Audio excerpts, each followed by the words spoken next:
मैं एक और चीज़ पूछना चाहता हूँ। मैं अपने पिता की मृत्यु के बारे में कुछ जानना चाहता हूँ। बेटे, मैंने तुमसे कहा है कि मैं एक स्पष्ट विवेक का नहीं हूँ। बस अल्लाह को याद करो, वह मार्गदर्शक है और वह तुम्हारे लिए मार्ग चुन लेगा।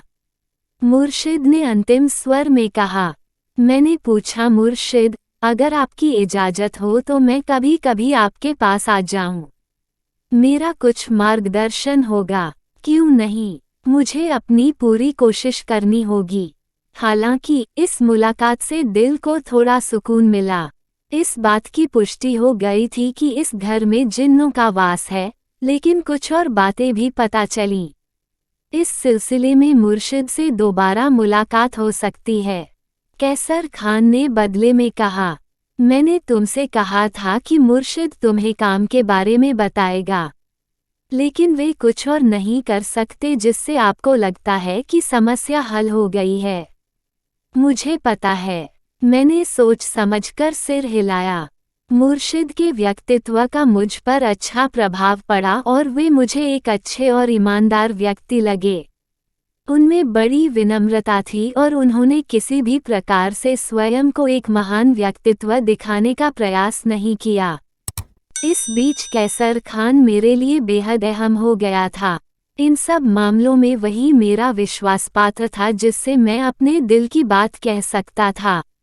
और ये भी मेरे लिए एक अजीब सी बात थी, क्योंकि हर बार जब मैंने इस घर में होने वाली घटनाओं के बारे में किसी से बात करने का फैसला किया, तो मुझे एक रहस्यमय आवाज ने रोक दिया, या जिससे भी मैंने बात की, वह डर गया।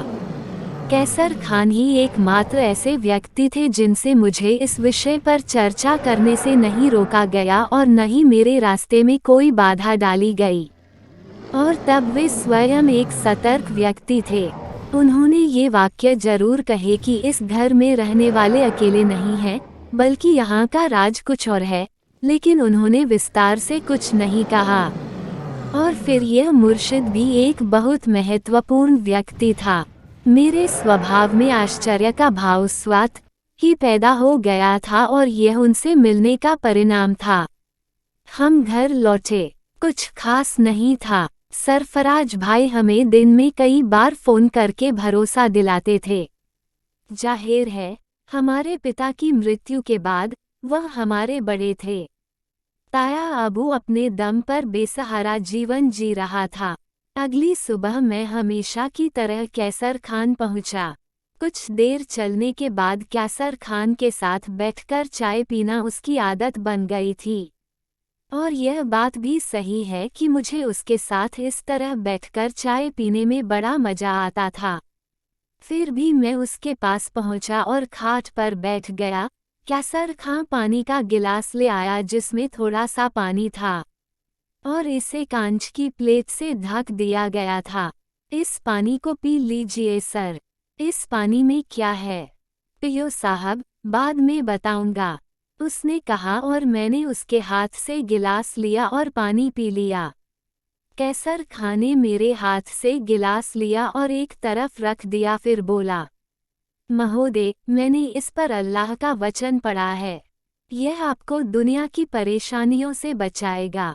सच तो यह है कि मेरा बच्चा अब इस दुनिया में नहीं है। एक ही बहन है।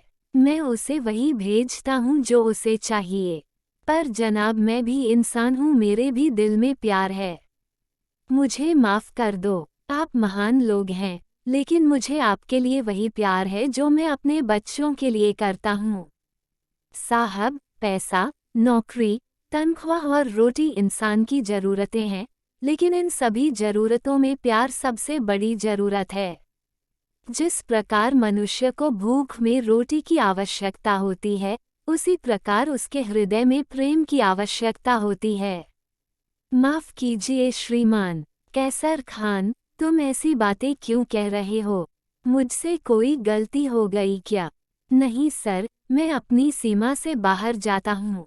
अभी मेरा दिल चाहता है कि अल्लाह तौला तुम्हें कोई तकलीफ न दे। जैसे मैं पढ़ता हूँ और अपने बच्चों के लिए प्रार्थना करता हूँ, वैसे ही मैं आपके लिए प्रार्थना करता हूँ। यह अल्लाह का कलाम पढ़कर उड़ाया गया पानी है। भगवान सर्वशक्तिमान आपको कठिनाइयों से बचाएंगे। खुदा ने चाहा तो कैसर खान, तुम सच में मेरे बड़े हो। अभी मुझे तुमसे और भी बहुत सी बातें करनी हैं। जरूर मालिक। एक बात बता दूं, आज मैं नमाज से पहले उठा और सूरह जिन पढ़ने लगा।